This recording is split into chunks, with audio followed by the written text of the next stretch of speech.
a smile on your face when you're moving from place to place. Good morning, good morning, good morning, morning.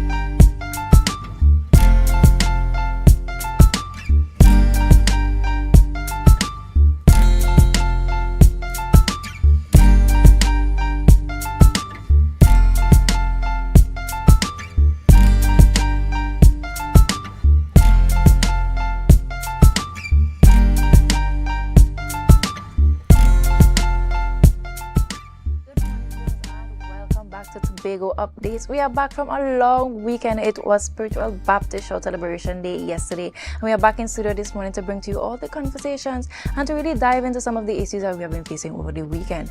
We know in Tobago here we face some domestic terrorism, but we are here this morning to discuss and talk about some of the things that we need to start doing as the public, as the administration. We want to look and dive into some of these conversations to really see what is the meat of the matter.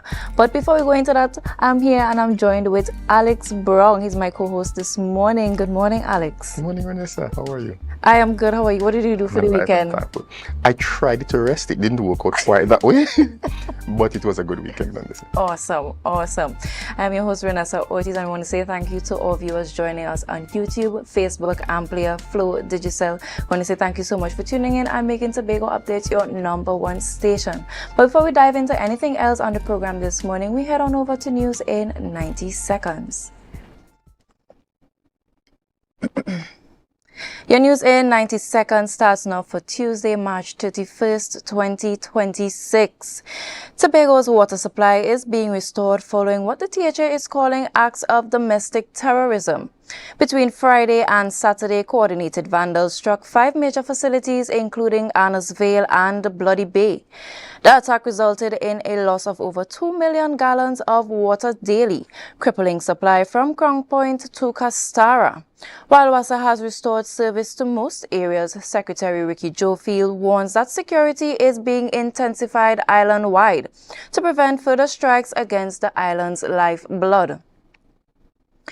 Healthcare services faced a major strain during this long weekend as nurses across the country, including here in Tobago, engaged in a massive sick-out.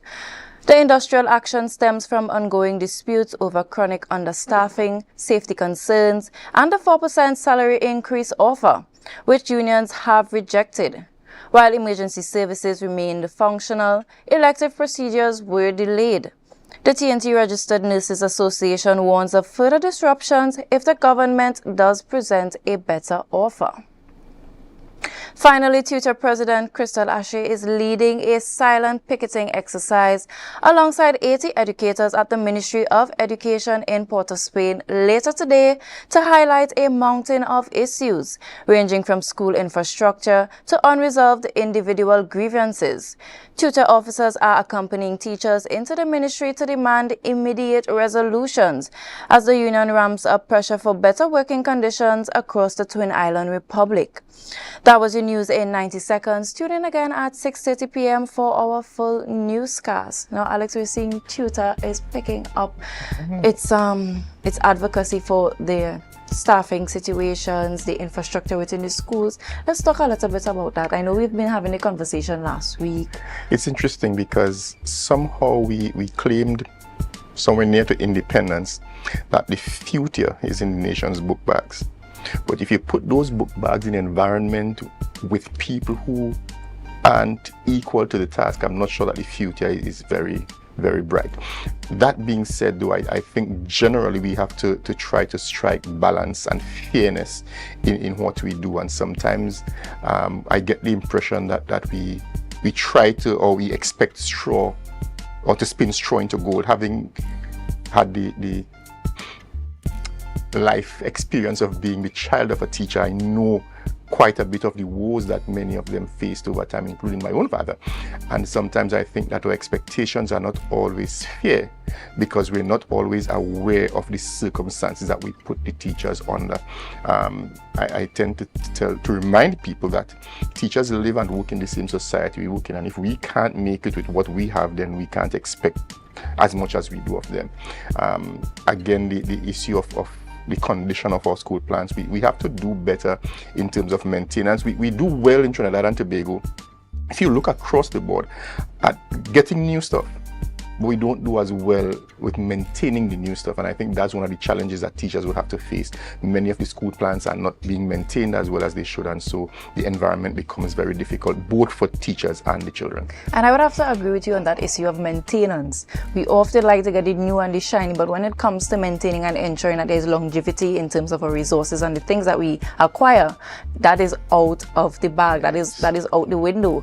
And when it comes to the education of our youth, ensuring, as you said, our future is in the book bag, we need to ensure that our teachers are comfortable.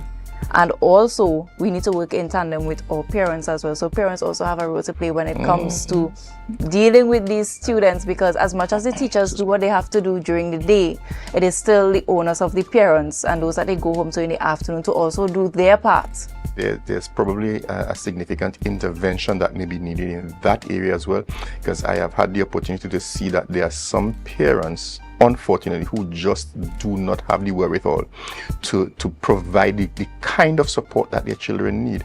I'm not sure what that intervention can look like, but it certainly does suggest to me from some things I've been seeing in the last 2 years or so that we do need some kind of intervention. And on that point of providing for our individuals who are working in the society, we also see the nurses over the weekend. A massive sick out. Worries me a great deal. It does, because then we have to worry about our healthcare system and those who are vulnerable within the healthcare system, but also we need to look at the persons who are taking care. And as much as we want them to always be there and in the front, taking on that battle and the strain, they also face burnout. Understaffing is also one of the greatest issues right now. I have had the pleasure, although it was not always pleasurable, of helping to take care of ailing family members. And it's really, really very challenging.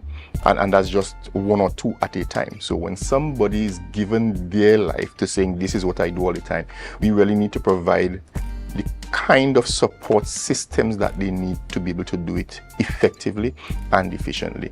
On the other side, we really have to consider that or hope that the consideration made by those charged with this kind of care goes beyond the immediate and considers the well-being of the entire society in the way they would choose to do what they do. Yeah, because sometimes it's very challenging, you know, especially we are always told, especially for the younger nurses, go to school, get an education, come back, and you'll be able to thrive in a society where it is you're working for a salary that is above means and above what is going on in terms of cost of living. And then when you go into the environment and it's not exactly what you expected, it can put a damper. You can feel disappointed. You can feel, what is the point of continuing this work if the persons who are in charge, who are in place, aren't providing that exactly?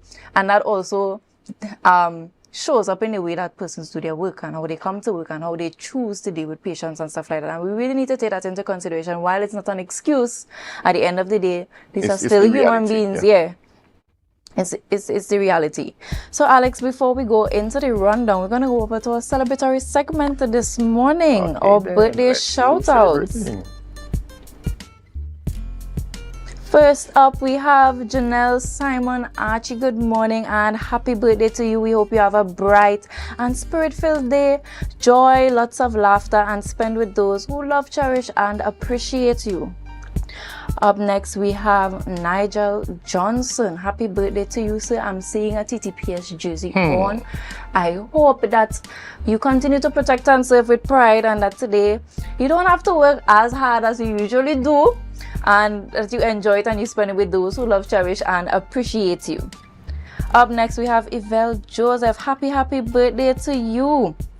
We want to wish you all God's richest blessings in this new year. And we also want to take this time to say congratulations to you, to Yvel and Ayana, on your marriage over the weekend. We're wishing you a lifetime of joy, happiness, and really taking that time to spend it with each other. And you enjoy it. I know you're going to enjoy it because yesterday was the wedding. So we know the honeymoon probably has started already. So we hope you guys enjoy and have a great day, especially to you, Yvel.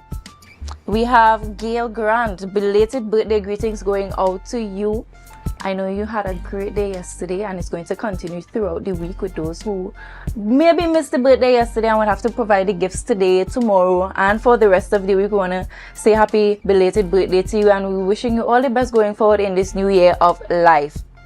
And last but certainly not least, we're seeing Selby Leslie. Happy birthday to you from the Tobago Updates family. The scenery in the back is beautiful. I hope your day is just as beautiful and you spend it with those who cherish, appreciate you, and that going forward in this new year, God continues to richly bless you.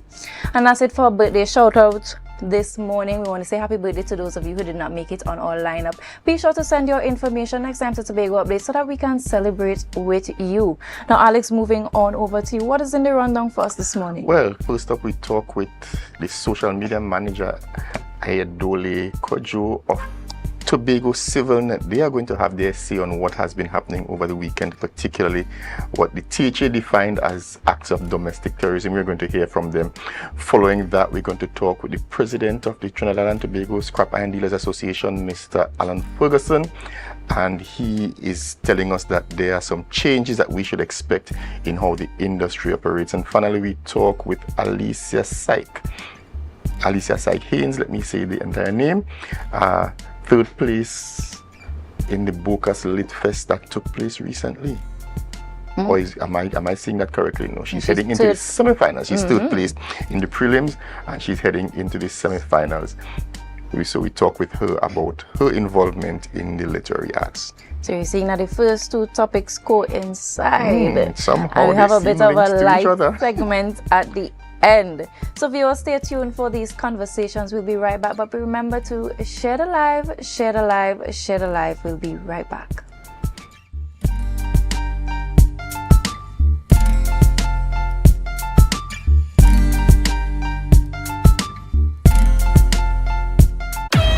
John's Bar on the Boulevard presents the Tobago Vibes Festival. 1 weekend, 4 free events. That's right, 4 nights of freeness at John's Bar. Thursday, April 2nd, we start off with the Conscious Vibes at I Love Reggae, featuring international reggae superstar Roz Shiloh. On to Zion we go, and I can't move slow, no. Shiloh. Are you satisfied? Wipe the tears from your eyes. Also featuring TNT's very own Kevin Carter and Garden Knight, alongside your favorite reggae-matic DJs. Easter weekend on the Esplanade. It's the safe and secure, admission-free, first annual Tobago Vibes Festival. See social media for details. Keywords Tobago Vibes Festival. I Love Reggae. Powered by John's Bar on the Boulevard. Trinidad, Tobago, and abroad, your chance to drive away in a brand new SUV is still on. The BHS Centennial Raffle has been extended to Thursday, 30th April 2026. And that's not all. Prizes include travel for 2 to Miami and Curacao, Tobago staycation, iPhones, computers, smart TVs, and more. Tickets still only $100. Get yours at selected outlets or at islandetickets.com. Details at bishopstobago100.com/raffle. In a world where our health defines our future and the Caribbean stands on the front lines of climate change, rising NCDs and global challenges, knowledge becomes our greatest defense.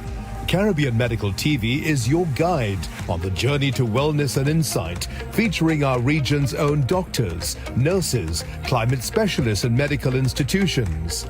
From physical well-being to the emotional and mental balance we all deserve. Caribbean Medical TV empowers you because building a healthier future isn't just a regional goal, it's a global responsibility. In the Caribbean, vitality isn't just a goal, it's a way of living. Connect with the region through knowledge, hope, and the power of Caribbean resilience on Caribbean Medical TV, where awareness becomes power.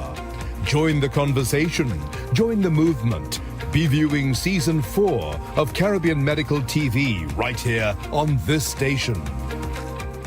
We get ready as the Conby Mount Pleasant Community Council brings to you the Easter Sport and Family Day. On Monday, 6th April, Easter Monday, we transform the Mount Pleasant recreational grounds. We kick off with track and field events, novelty races, Easter bonnet competition, the Greasy Pole Challenge, and the highly anticipated William Woods Premier Goat Racing Classic. Huge prizes to be won, and we can't forget the Kids Corner with rides and bouncy castles. At 7 p.m., it's an after party and a stage show by popular artists and DJs. Grounds tickets cost $60 for adults and $30 for kids 5 to 12 years. Pavilion tickets cost $100 and children under 5 years are free. So register early for races. Check out Conby Mount Pleasant Community Council on Facebook. 474-4661. 474-4661 for more details. Live performance by the 2026 National Calypso Monarch Queen, Terry Lyons. I need a blessing. Tobago need a blessing. Tobago need a blessing.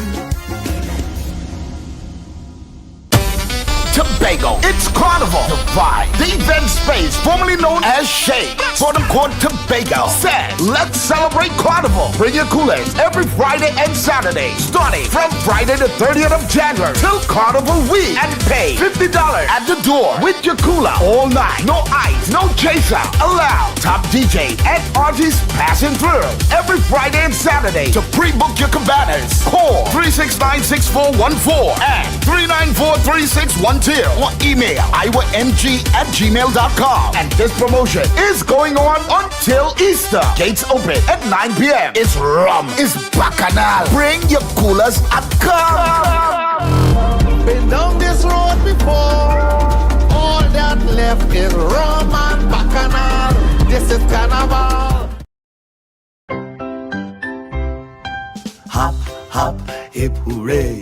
Easter money's on its way. Some bunnies getting a great rate today. Looking for a rate that's bright and sunny? Hop on down for some Easter money. 1% interest through and through. Because we see you at BCU. Apply for a 1% Easter loan and let's hatch something great together. Hop, hop, hip hooray. Easter money's on its way.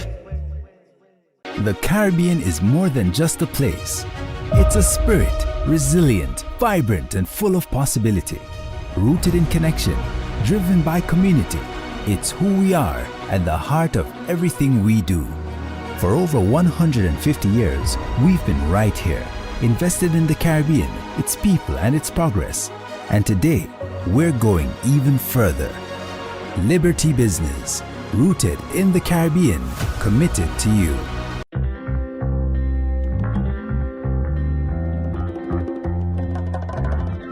Baby, when you whine on me. Somebody get the phone on the telephone. I get wet. I get wet. I get wet.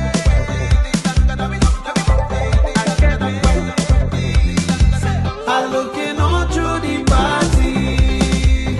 I hope I find you there. TL Promotion presents Laugh and Live this Good Friday, 7 p.m. It's non-stop laughter at Bertrude Legacy Park, Lowlands. Special guest from Jamaica, Mr. Funny himself, Owen Blacker Ellis. From Trinidad, Rising Comics, Alan the Entertainer, and Son. And from Tobago, amateur comic, Bishop Terence Baines. Listen, this is a laughing matter. Get your tickets now at Den's Electronics, 2nd floor, Port Mall, Scarborough. An Island e-tickets or call 685-1988. At the door, you will pay more. It's gonna be a family affair. Laughter is good for the soul, whether you're young or you're old. So get your tickets now. You can't afford to miss it. Add some laughter to your Easter. Coming up, another show-stopping performance from the Republic Bank Exodus Steel Orchestra as Antigua and Barbuda got ready for its own fiesta of color and energy. New ideas for Tobago tourism delivered at the Youth Congress. This highly rated property fits in perfectly with the vacation offerings of St. Kitts and Nevis, where the future of travel was laid out. It's all next on this station.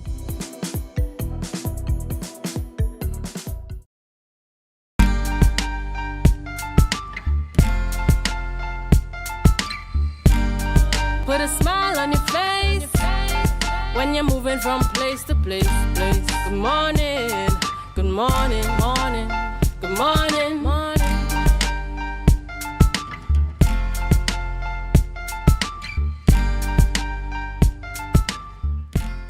Viewers, welcome back. As promised, we're talking with Tobago CivilNet social media manager in the person of Ayodele Kojo. Good morning, Mr. Kojo, and welcome. Good morning, and thank you for having me here today. Certainly, it's our pleasure. We noted a release put out by Tobago CivilNet in response to acts of vandalism on WASA's installation and, of course, the impact that it would have had on water supply to people resident on the island.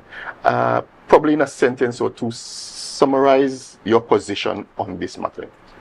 Well, long story short, this is an act, a deliberate act against Tobagonians, and this is something that we at CivilNet, joining with Tobagonians, we condemn this kind of act because we could see the impact that it has caused, and this is something that could discuss further on as we go. Sure. Now, you've also asked that Tobagonians be vigilant. So we want to kind of merge those two bits of discussions. The impact and how do you see, and you being Tobago CivilNet, see the average Tobagonian as being able to contribute to staving off further acts of this nature? Right. So two different discussions here. We can bring it to one. Right. So for many of us who are unaware of what went on, there were acts of vandalism on 4 main water supply stations for WASA, namely Bloody Bay, Claude Noel, Bacalet, and the Annersville pumps. And over the weekend, many areas where these 4 pumps would have generated water for clean saline water has impacted the communities in that area. Many persons who without water to do the simple necessities such as wash clothes or get clean water to, bathe, drink, whatever you have to do with it. So it caused a major strain on economic life here in Tobago.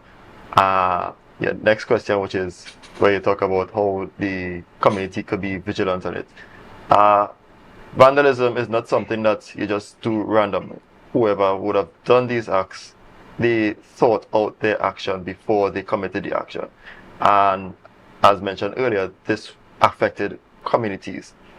Maybe, not speculating here, maybe there could have been a situation where persons might have seen suspicious acts going on within certain areas, especially where these 4 stations were involved. And we have a way that sometimes we maybe shine our way to report certain situations in fear of us being targeted by said persons. So it's a matter of us saying, if there's anything you see going on suspicious, don't be afraid to let persons, the relevant authorities know, well, I suspect something is going on, could you look into this? So we're talking about community involvement. Do you really believe that strong community involvement in these issues can actually prevent or reduce acts of vandalism? Yeah, I believe it's actually a start to something, because in a situation like this, the law enforcement can do as much as, yes, and of course, well, since we're talking about WASA, they could do as much as. In fact, they are now having to amend what has been damaged with community involvement. If there are persons who are out there that could be able to see what's going on, we like to say prevention is better than cure. It would be a situation where we could stop certain things from happening before it happens.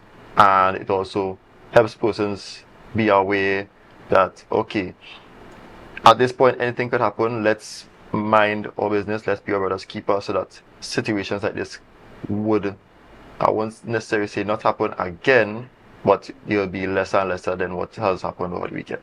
But when we talk about suspicious activity, that usually means that citizens are putting themselves in situations of risk. And most times that is the case when it comes to these situations. Persons are worried about the risk that they open themselves to. What do you say to those persons who are worried about the risk that they pose themselves? What are some of the things that you think that they can do so that they don't feel that way? That's a very, very interesting question.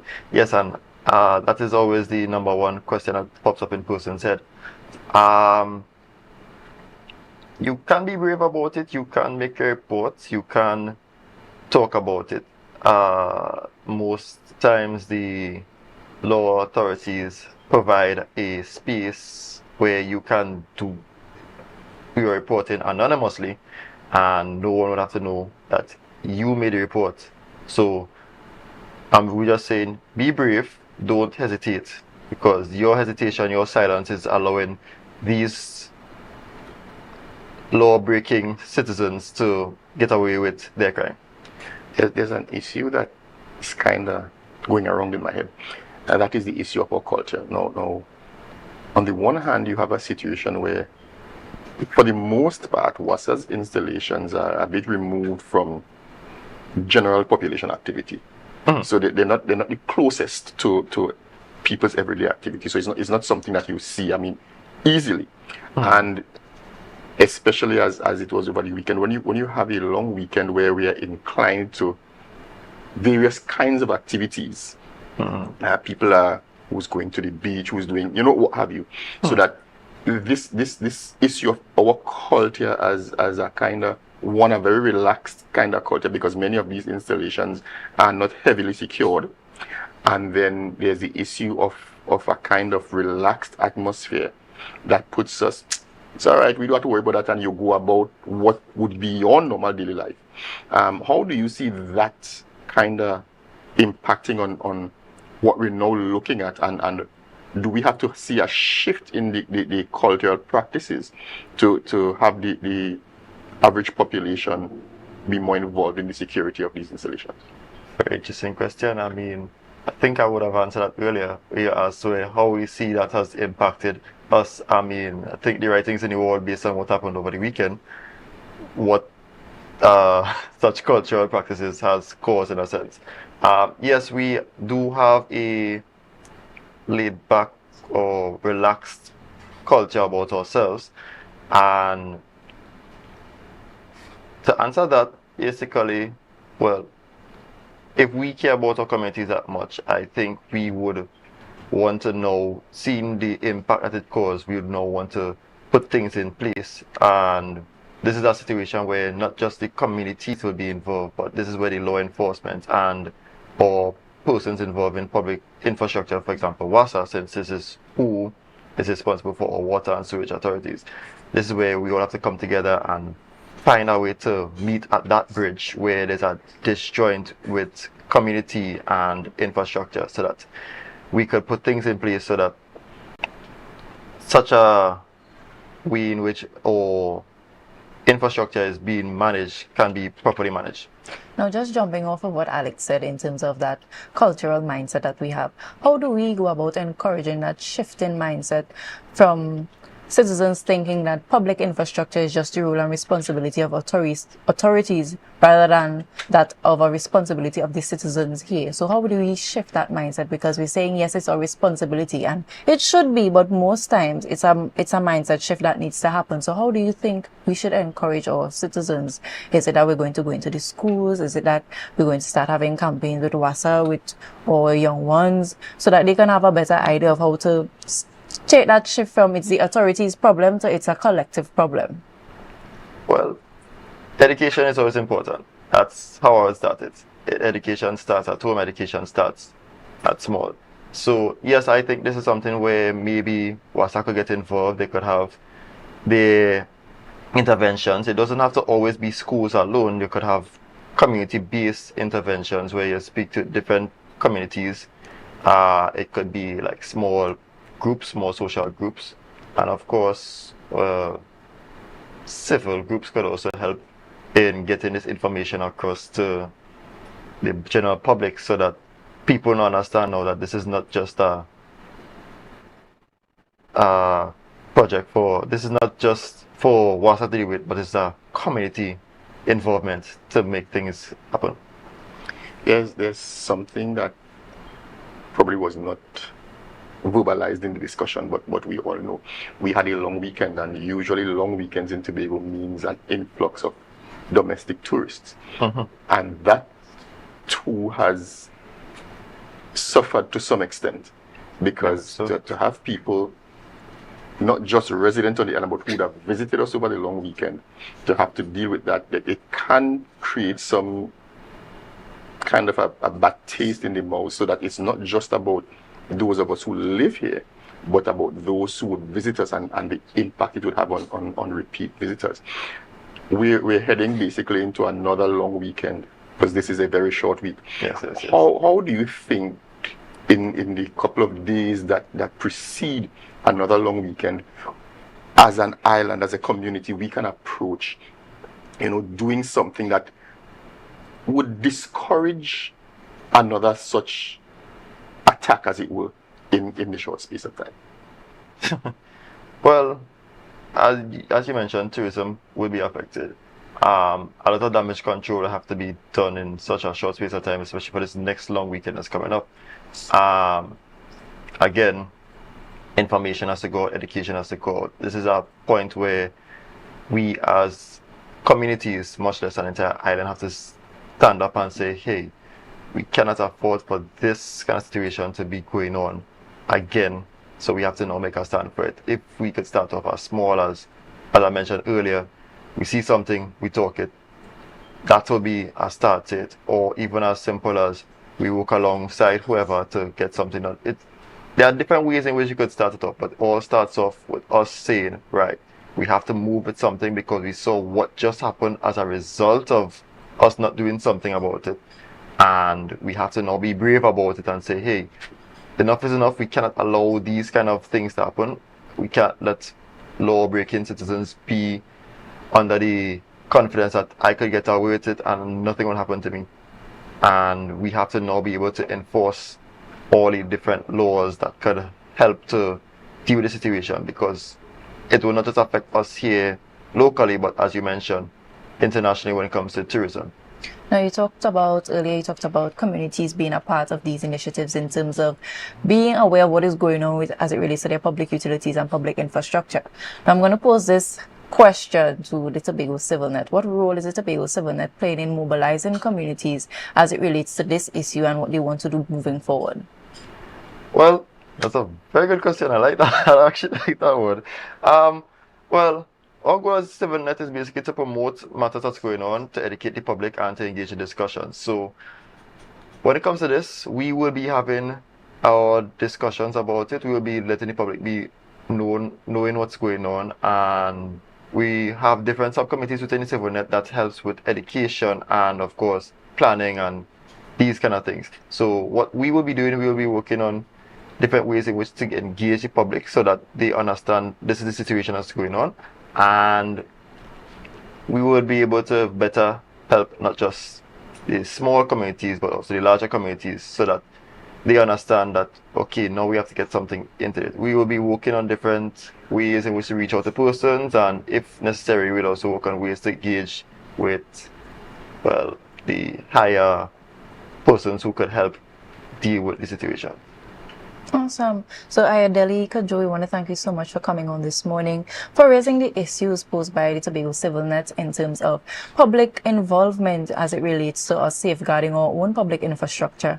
And I hope that going forward, the Tobago CivilNet is able to mobilize into the communities and really give that education so that they can also be a part of these issues and also be a part of the stronghold and leading a charge in ensuring that we are securing our nation's lifeblood. We want to thank you so much this morning for coming on. Thank you. It's been a pleasure being here.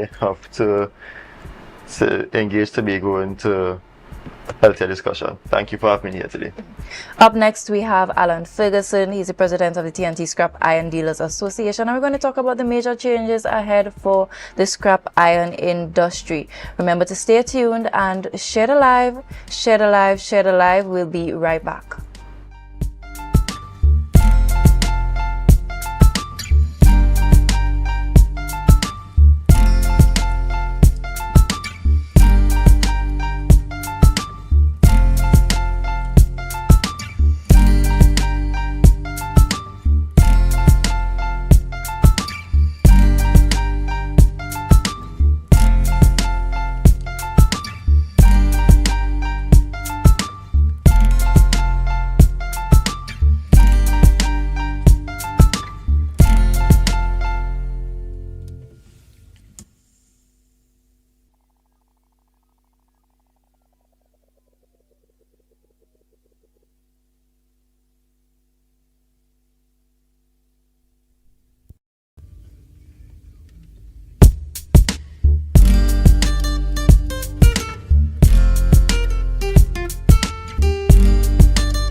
is filled with rhythm. Rhythm that's unapologetic, infectious, timeless. Rhythm is commitment in action. It's how we show up for each other with unrelenting support that goes the distance. Rhythm lives in the tiny beats of our most intimate moments and the seismic roars of our biggest achievements. Rhythm is resilience in motion. So even when things go out of sync, we do what it takes to bring the rhythm back. At Flow, we understand your rhythm because we live it. That's why we're dedicated to building a network as resilient as you, with a team of familiar faces working every day to keep you on beat. You're at the heart of everything we do, and our commitment is to keep your rhythm flowing, no matter what. Lemonade, Violet Vibes. Put your name, some girl on a pretty holiday. This Easter Monday, April 6th, it's the ultimate premium all-inclusive breakfast party. Lemonade, Violet Vibes. Lemonade from 7 a.m. to 1 p.m. at Fairways Restaurant and Lounge. Bringing the vibes live on stage. Tristo. Kimmy. Tonight is action in the people place. Action when you're on your way. Sponsored by Penny Savers Supermarket, Comsearch Networking, AVT General Services Limited, Tobago Updates, Angostura, Absolute Vodka, Campari, Tobago Festivals Commission Limited, and Bermudez. This Easter Monday from 7 a.m. to 1 p.m. at Fairways Restaurant and Lounge. Lemonade, Violet Vibes, where the vibes are always refreshing. Welcome to Tobago Glass Supplies Limited, where innovation meets excellence and the service reigns supreme. Our commitment is simple: to provide high-quality, innovative aluminum, vinyl, and glass solutions for both commercial and residential spaces. At TGSL, we don't just meet needs, we exceed expectations. Our range includes the finest aluminum cladding options, setting new standards in durability and style. Driven by our passion to elevate, we aim to be the leading supplier in the Caribbean market while retaining our identity as a family-owned business. Because at Tobago Glass Supplies Limited, it's not just about products. It's about relationships, it's about you. Innovation, quality, service. That's Tobago Glass Supplies Limited.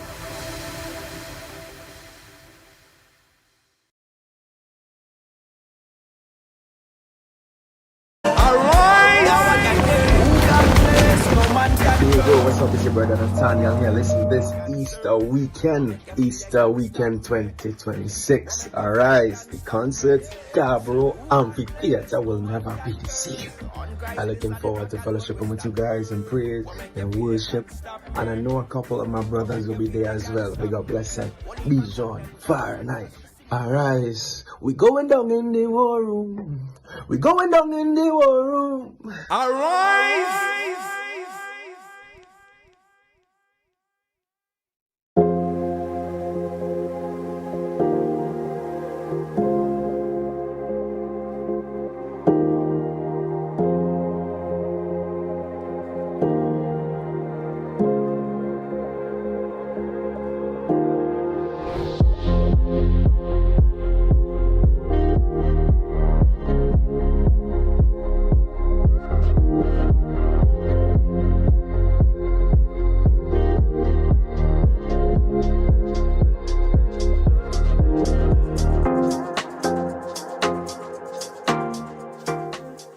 The Caribbean is more than just a place. It's a spirit, resilient, vibrant, and full of possibility. It's who we are at the heart of everything we do. For over 150 years, we've been right here, invested in the Caribbean, its people, and its progress. And today, we're going even further. We're deepening our commitment to the region, continuing to invest in the networks, services, and digital solutions that move Caribbean businesses forward.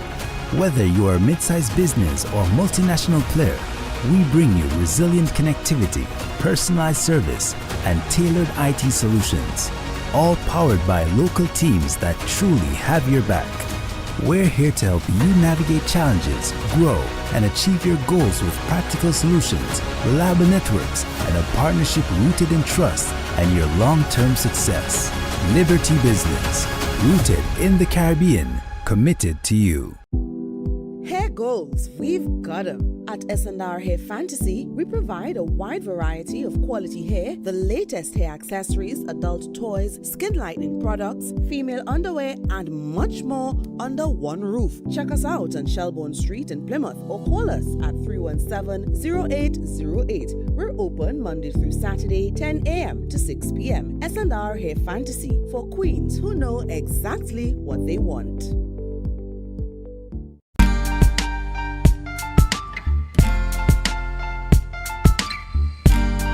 Put a smile on your face when you're moving from place to place.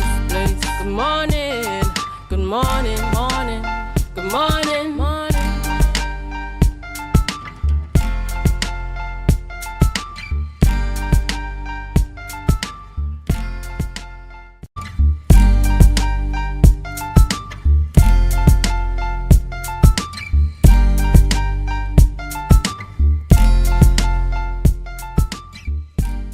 Viewers, welcome back. And before the break, we spoke to you and we told you that we were going to be continuing the conversation with Alan Ferguson, president of the TNT Scrap Iron Dealers Association, and he's joining us virtually this morning. Good morning and welcome to you, Mr. Ferguson. Good morning to you and good morning to your viewers. It's a pleasure to be on this morning here with you. Now let's start here. When we say major changes within the association, what changes are you referring to? Well, there's a lot there'll be a lot of change because number one, our association will be changing our name. That's a major change too because we will be moving from the Scrap Iron Dealers Association to the Metal Recycling Association. We're going to go into different areas, and the different areas would be plastic, paper, oil, old food, and different things that what need to recycle. What we will want to do is all the dumps in Trinidad and Tobago. Instead of to spend millions of dollars, we will return all the things that come to the dump into recycling. You see, what we want to do is to follow up with the first world. We want to follow up with the world and what they're going to recycling. A lot of countries move into recycling, and we will, as an association, we decided that we will move forward with the world in reference to recycling. There's so much to talk about to recycle in this country.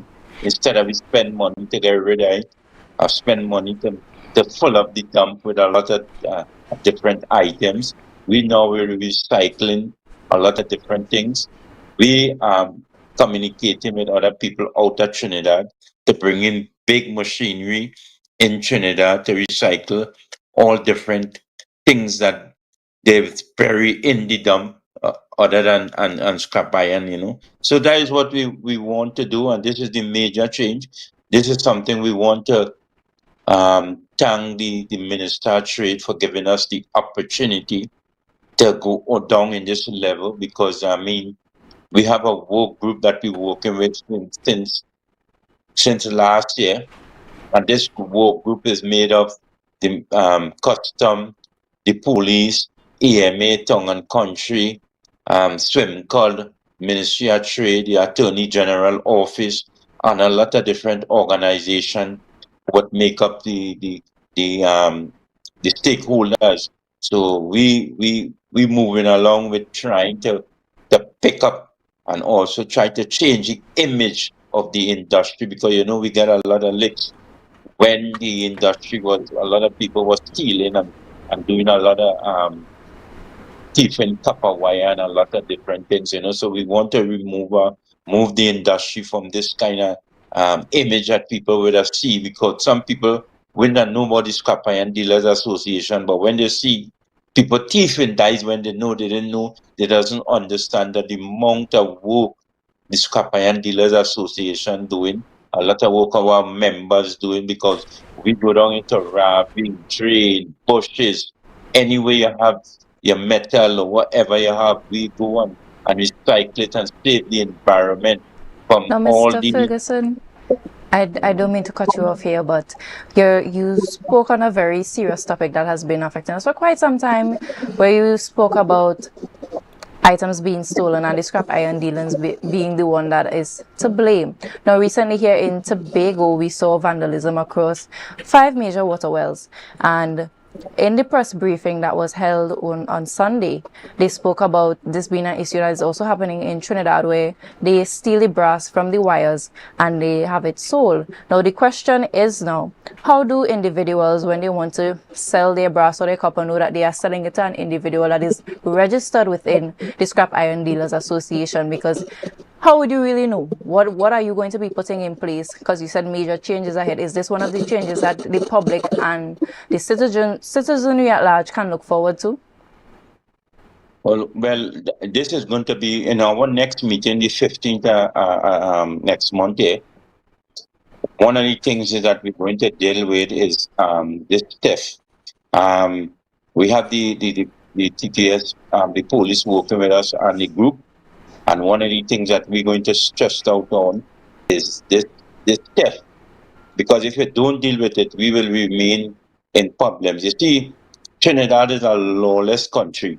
And every time somebody gets some kind of area to steal or do what they could do to make a little money, they take the opportunity. And sometimes really there might not be people who work a day-to-day involved in the scrap industry, and they find it necessary because they see that this could work a money where they could probably use to do other things. But we want to discourage that by putting the necessary things in place to make sure that even if they come to the yard, it will not purchase it. So all these things, so we're going to also set up in our organization a security system to able to move around and watch yards and monitor yards in reference to certain things they buy when they come, because we feel it's necessary to do all these things to save ourselves from people hating us. When you see people go and steal people things, you understand what I'm saying? So the whole thing about it is that we at the association, we have to do things, because sometimes when we go to the police and inform them about things taking place, we get no result. And we as an association, we visit and we send numerous complaints to the authority, which is the police, and we get no result from them. And this thing is easy to solve, because there's a lot of illegal yards operating all over Trinidad and in Tobago. But if we start to bust down these yards and start to stop all these things, you find some things will change. But if the authority not moving to stop these illegal yards in Trinidad, you find that it will continue moving the way that it's moving. Mr. Ferguson, you're taking on what I would consider a Herculean task. One part of it is to rebrand your organization so that the stigma that is attached to unlawful activity is removed. But there's also the expanding of your activity to look towards recycling, and not only in waste metal but in other products as well. Tell us, if you can, what's the first step, or what's the first area of recycling you think you want to pursue, and what, if there's as yet a timeline that we can see some kind of activity in that regard? Well, I will tell you something. We have done already have members who start doing paper and start doing plastic. What we're doing is opening it up for more members and other people who want to do investment. We will talk to them, we will invite them, and we will show them the areas, because what we have is a lot of people coming from different countries, And up to today, we have people here from other country helping us to work in different recycling and showing us plans and equipments how to recycle paper, how to recycle plastic, how to recycle. There will become a time now that you know that there's seaweed that you see all over the sea, all over the beaches and all about. All of these things will come to our pass because all these things will be recycling. We will recycle all them things. And you see, I don't want to talk too much, but it will come a country. But if people don't know, Trinidad is one of the third largest country produce most waste in the world. In the world, I am talking not in the Caribbean. Let's go that again. Third largest producer of waste in the world. That's what we're hearing. Yes, a country of only 1.6 million people. No, I will explain to you into how you use the word. We in the graphic that if we 1 point something and they have 1 point something in other countries, we is the third largest based on it. I think how they check up the direct how the oh gosh, I have it. I just don't have everything in it. But what I can tell you, we is the third largest. And if you want me to supply you with it, I will send you right after in WhatsApp about it. But Certainly will appreciate that. Yeah, Trinidad is the third largest country in the world. I'm not talking about in the Caribbean, in the world. Now, Mr. Ferguson, how will these changes improve transparency and trust within the association, given that whenever these acts, such as vandalism and such, happen, how do you intend for these changes to rebrand the Scrap Iron Dealers Association of Trinidad and Tobago? You see, I will tell you something, right? The last government, they make laws and laws and things, but nobody enforcing nothing. Let me tell you something. Since 2022, nobody can get hold, nobody can get locked up, And let me tell you something. We visit the headquarters of the police, the police commissioner office, on many occasions, reporting a lot of different things about who is the people encouraging people to bring stolen stuff to them, We take the chance and do all of that, And for hell, nobody getting locked up, nobody's raiding, nobody place, nobody going by certain scrapyard. Let me tell you, if you watch on the Facebook and you watch on thing, you see the amount of yards operating illegally. And nobody seems to be doing nothing. We cannot take law up our own self and start to go and lock up people because we're not police. All we could do is inform the authorities what to do. It's come like it's cars stolen every single day, and the police ain't holding nobody. People will continue stealing cars. If people stealing copper wire and going and breaking into people's place and stealing things, and nobody getting locked up or nobody doing it, people will continue doing it. So we have an issue of enforcement where it is concerned. Mr. Ferguson, we just want in the few moments that remain for you to remind us of where we're heading. So you told us that there are already members of the association who are doing recycling in paper and plastics. So remind us of the other areas that you're looking forward to in terms of where the recycling is heading and probably how soon we can see an expansion of these projects. What I want the Tobago public to understand, you would not be safe because when we was up in Tobago in 2024, we had a meeting with the Tobago Assembly, and they promised us that they would furnish us, supply us with land that we could able to set up that the Tobago people won't get leave out in this whole recycling business that we had planning for years now. I just that this government giving us the opportunity to expand our recycling business. And I'm saying is that this will start to roll out in a month and a half. This will be able to employ thousands of people, and a lot of people will get employment with this. What we want to do is to throw out a proposal to the government to able to move in the dumps around Trinidad and Tobago, that we could able to save them money. And what we will do, all the people that work in all these dumps, we will keep them still, because what we want to do is to save $1 million millions of dollars.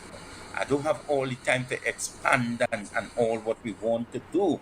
But what I could tell you about is that this country, Trinidad and Tobago, will go into a recycling country like the India, the China, the Singapore, and all these places where we get things going in moving all this rubbish and all these things that you see all over the countries when you move around. We want to able to save our country from all these things interfering with our water courses and all the different things. We certainly appreciate that. Especially in a country where we battle with perennial flooding. Mr. Ferguson, that's all the time we have this morning. We certainly thank you for joining us, and we're looking forward to, as you promised, seeing more activity out of your association in the next 6 weeks or so. Thank you again for joining us, and do enjoy the rest of your day. Viewers, stay with us. Certainly we'll be back before the 8 o'clock hour to talk with Miss Alicia Syke Haynes from the Bocas Lit Fest competition, and we'll be back talking with her about her entry and her activities therein. Stay with us. We'll be right back. Remember, during the break, share the live, share the live, share the live.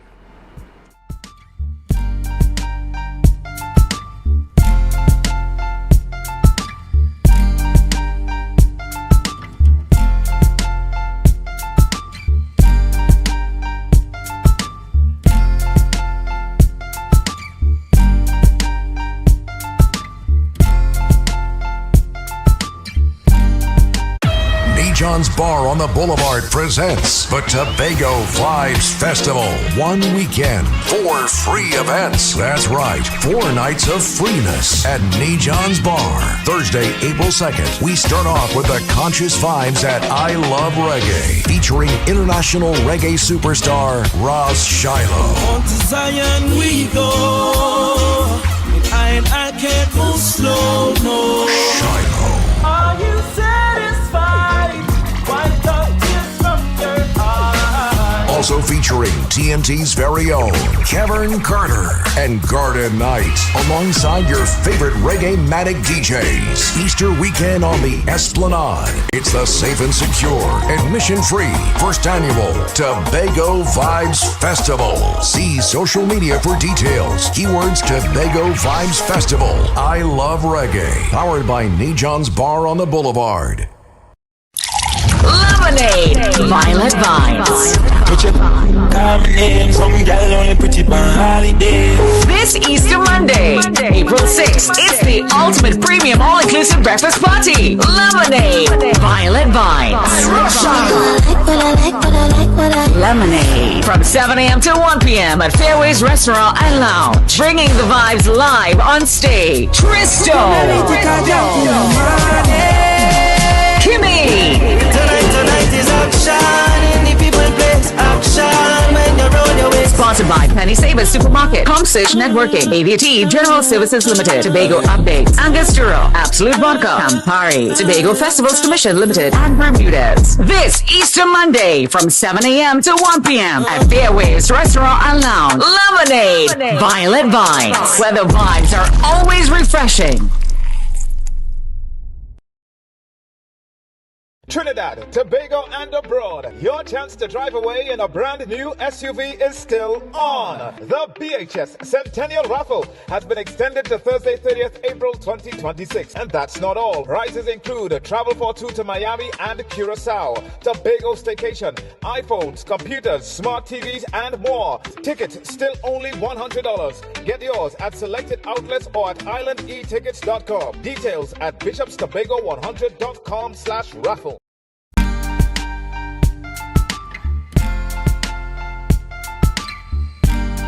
Put a smile on your face when you're moving from place to place. Good morning, good morning, morning, good morning, morning.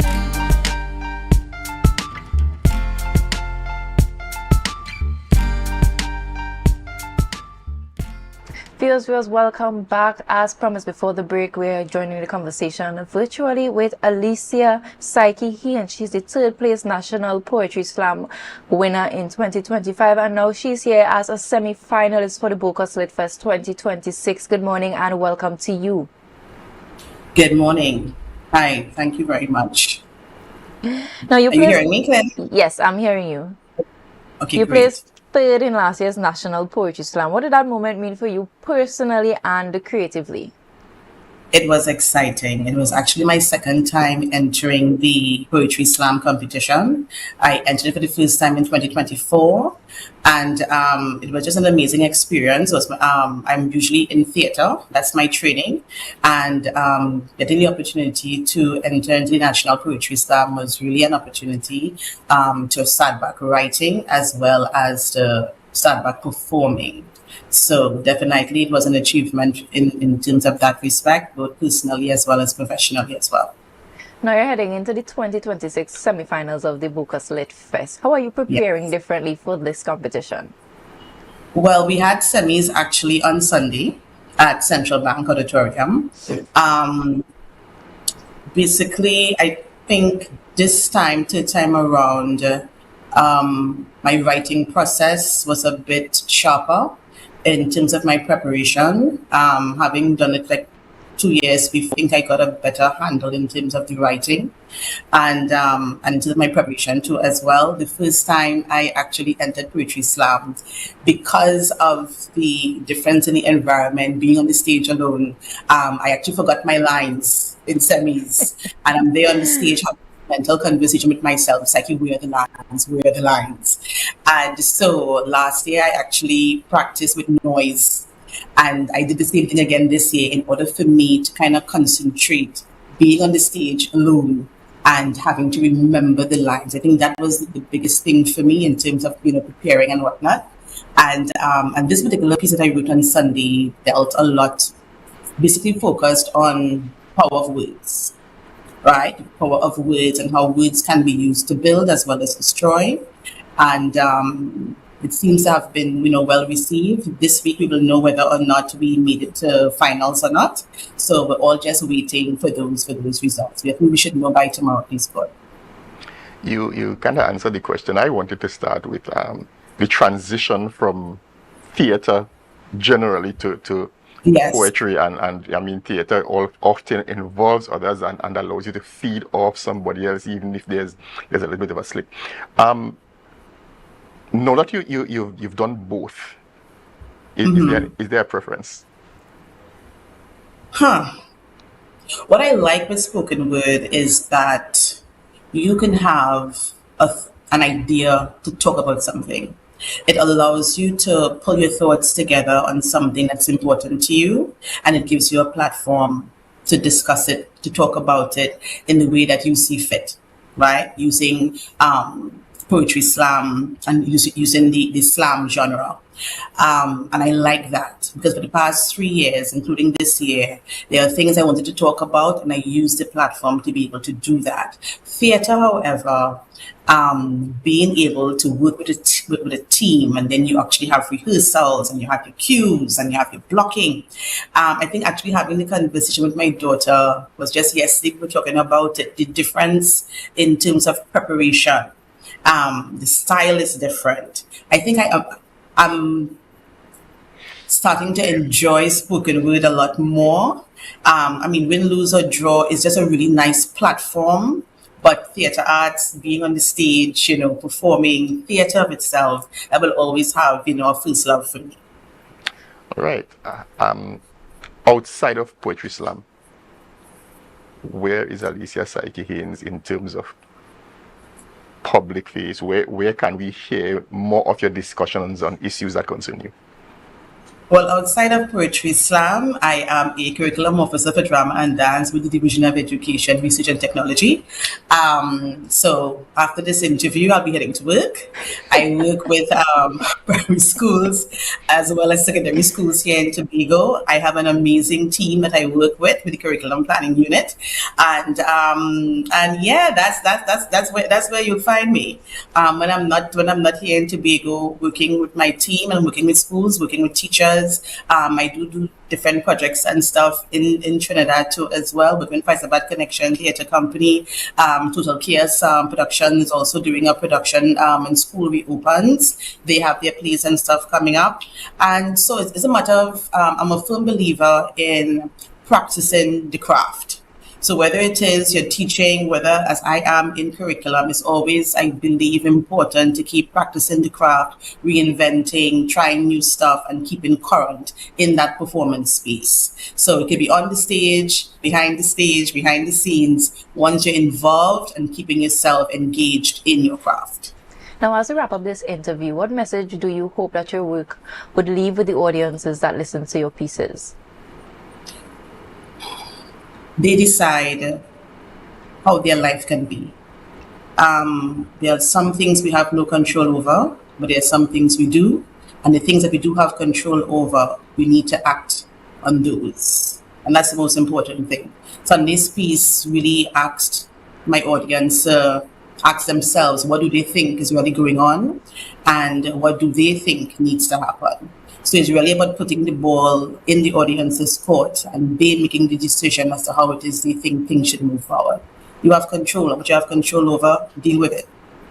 Thank you so much, Alicia, this morning for coming on and sharing your experience as Not a Poetry problem. Slam winner and also as a semi-finalist. And we wish you all the best going forward in all your endeavors and that you would continue to deliver messages to the masses in ways that they receive, that they can have a positive impact on their life. All the best to you. Thank you very much. Most welcome. Take care. Okay, bye-bye. Bye-bye. Viewers, this has brought us to the end of Tobago Updates morning show, but the programming is not finished. We want you to stay tuned. Up next, we have GMT. But remember to share the live, share the live, share the live. We'll be right back.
Today we had the main ridge cleanup, so we had a lot of stakeholders come together in the best interest of ensuring that the main ridge is, nicely preserved. We were blessed to have the presence of the EMA, the Environmental Management Authority.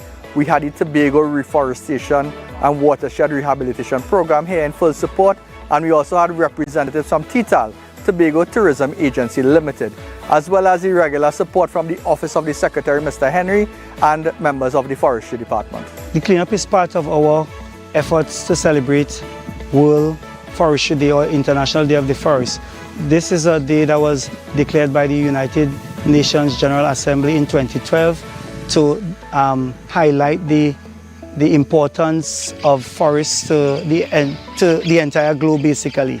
And we, being part of the division, we normally will do this as part of our commemorative day to show that we are stewards of the environment and of the forest resources that we have. We had bottles, we had a lot of bottles. Come from motorists traversing the area, they throw their bottles out the window. We had some plastic bags. I saw a lot of cigarette packs, and cigarettes is a real concern to me. When you throw the butts out the window, it causes a lot of bushfire. So I'm pleading with people across the nation, please be mindful of these things. Waste matter still gets itself into protected green areas, and we as humans and we as Tobagonians, we have a duty and responsibility to be stewards of these spaces in just very simple actions. If you're driving through the rainforest, we expect that you would keep your trash or your rubbish with you until you get to a point where you can dispose of it safely and efficiently. Our main Ridge Forest Reserve is our backyard, and once it's our backyard, it's our home, and we have a responsibility to treat our home with respect and protect it, not only for now, but for our young ones coming up and for the greater good, meaning the rainforest contributes to a lot of our climate, the ozone, the oxygen that we breathe on a daily basis. So it is good to protect what matters most, and we start at home. The main ridge protects our entire biodiversity, and it also secures our water resources. And I believe that our livelihood actually is deeply rooted and connected to nature, whether you like it or not. For some persons, it is direct. For some persons, it is indirect. And for me, it is indeed, I would call it an extraordinary milestone, because you know, this year, come April, we are actually celebrating 250 years of this main ridge reserve being protected since 1776.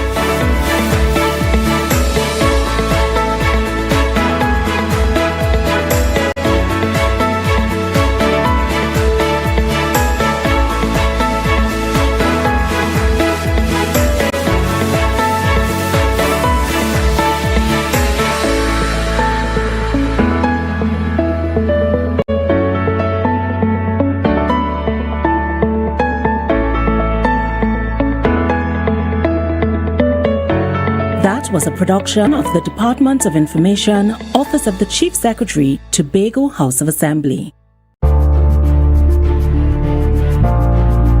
You're viewing Tobago Updates Television, your exclusive gateway to Tobago, broadcasting the beauty of this island paradise to the world.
Good morning, Tobago, right here on Tobago Updates. I am your host, Chanel Felix.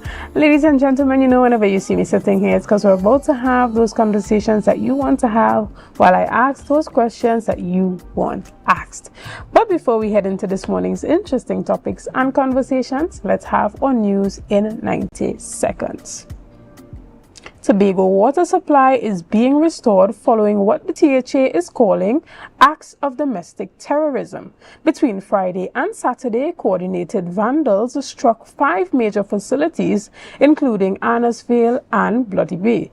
The attack resulted in a loss of over 2 million gallons of daily water supply, crippling supply from Crown Point to Castara. While WASA has restored service to most areas, Secretary Ricky Jofield warned that security is being intensified island-wide to prevent further strikes against the island's lifeblood. Additionally, healthcare services face a major strain during this long weekend as nurses across the country, including here in Tobago, engage in a massive sick-out. The industrial action stemmed from ongoing disputes over chronic overstaffing, safety concerns, and the 4% salary increase offer. which unions have rejected. While emergency services remained functional, elective procedures were delayed, and the Trinidad and Tobago Nursing Association warns of further disruptions if the government does not present a better offer.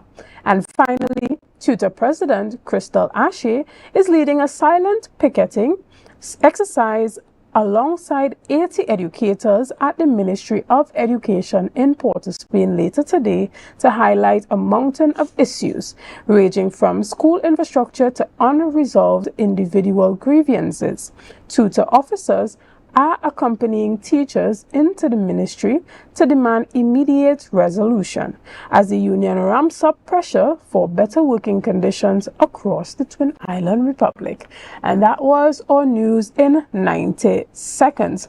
Ladies and gentlemen, just as we have indicated in one of our news stories, as it pertains to the healthcare sector in Trinidad and Tobago, recently major comments coming out from Dr. Tim Gopi Singh, who is the chairman of the North Central Regional Health Authority, has caused quite a stir.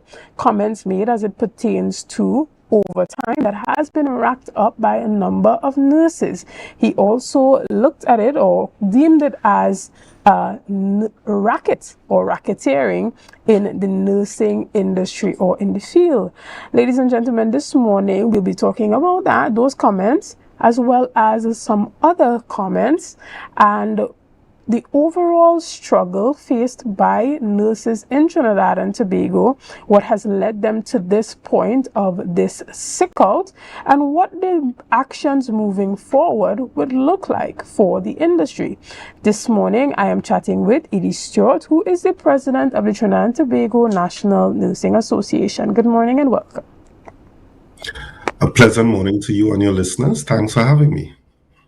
Excellent. Good morning, and it is a pleasure to have you. Now, for our viewers looking online and they are really hearing this for the first time, or these comments have come as, quite a surprise to them, just knowing or hearing that the type of money that nurses are making for the work that they are putting in is being deemed an issue for members of the government or the governing body. Give us a bit of an insight into that. Oh, okay. Well, firstly, I just want to backtrack a bit in terms of any type of action being taken in terms of it being across the country. It's specifically in the NCRHA, North Central Regional Health Authority, and for a specific issue. Yes, while nationally, nursing and midwifery personnel have been on a campaign, and particularly the Nursing Association, we have already held two in San Fernando and last Friday in Sandy Grande, and then we expect to come to Port of Spain on April the 10th, Friday, April the 10th, where we will be gathering in front of the Ministry of Health to press home our claims for increase in salary, for us to move from these 2013 salaries like every other state body have already moved from 2013 salaries. We too believe we have a right to move from these 2013 salaries. So that's just the first aspect of it. With regards specifically to the statements put out, really the erroneous and misleading statements put out by Dr. Tim Gopi Singh, trying to give members of the public that nursing personnel are working for $50,000, $60,000, $70,000, $80,000 a month. It is totally erroneous. While we wish that can happen, it is totally erroneous. What he did was pull out one or two persons and indicate over a 3-4 month period that this person would have made this amount of money. And the average person in the public domain is saying, what? Nurses working 80,000? Never in the history. There's no nurse in Trinidad and Tobago making $80,000 a month. Definitely not within the public sector. They're not making that in 2 months. To put out that information in the manner he put it out, it really gave the wrong impression. If you were speaking about doctors, well, yes, doctors make that type of money, but certainly not nursing personnel. And we would want to dismiss that. what is, and the only reason why those one or two persons would have made that amount of money over that 3, 4 month, 5 month period and submitted it in 1 month, it is because the person worked those extra hours and he cannot refute that. So we look forward to whatever investigation they are doing, auditing and all of that, to try to deny that person the ability to receive those extra duty hours that they would have legitimately worked.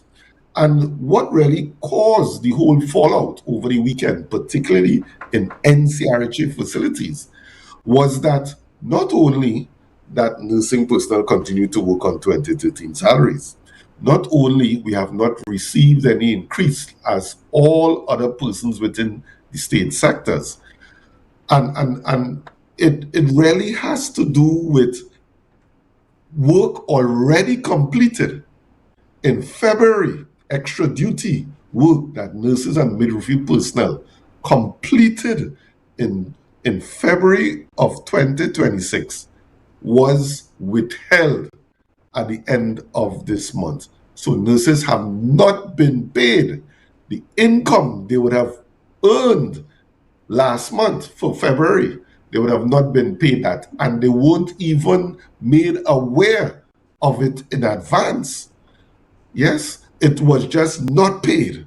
Right. And that is what caused the whole fallout and what transpired in NCRH over the Right, weekend. and we see a situation where a number of nursing professionals, particularly in Trinidad and Tobago, are moving to places like the UK, like the United States, searching for better wages, you know, in economies that thrive off of, you know, wanting or having that demand for nurses consistently. And then we have Trinidad and Tobago, where persons are working overtime and almost being condemned for putting in the extra hours and making the type of money that they are entitled to, as you indicated. We hear persons on social media making that outcry. When doctors work overtime, there's no complaints about the extra monies that they're making. When you call in technical professionals like underwater welders to do their work, the type of consultation fees that you find yourself paying, sometimes even over $100,000 for just a few days of them going to dive or whatever it is, but you don't hear those particular complaints for persons who have the technical competence to do the work that they are doing or in the industry within which they are working. Why do you think that there is this sudden outcry about nurses being able to make a proper living or make a livable wage or even above, you know, the basic livable standards of wages that we see in Trinidad and Tobago within that industry? Well, you hit the nail on its head there. I could not have said it better. And the answer is glaring. The answer is glaring. And the only reason why it is rightfully indicated in every other sector, persons are able to command compensation for work done in all manners. Law, medicine, doctors, as I said, they have it scripted into their contract that they must work a number of a period of overtime. It's scripted into their contract that they have that ability. The authority must grant them overtime every month. But when it comes to nursing personnel, what is the reason? Why Dr. Tim Gopi Singh is making this argument? And really and truly, it comes down to gender in our point of view, because we don't see it in any other sector. We don't see it in police. Police persons would tell you, police officers and other sectors, they probably make more money in overtime than they make in their salary. The average person would tell you that. So what is it about nursing that they have this issue with, and we bring it down to gender, as nursing is generally 99.9% female. It has always been, especially for administrators, to treat nursing personnel in a particular manner. Salary is just one of them. We have a number of issues that it is logical for administration to deal with it. But for some reason, they don't deal with it. And we always confuse, why is that so? And when you listen to the backstory and the conversations being had, you get the understanding and this mindset. And this is not something unique to Trinidad and Tobago. It's something that nursing personnel have experienced internationally.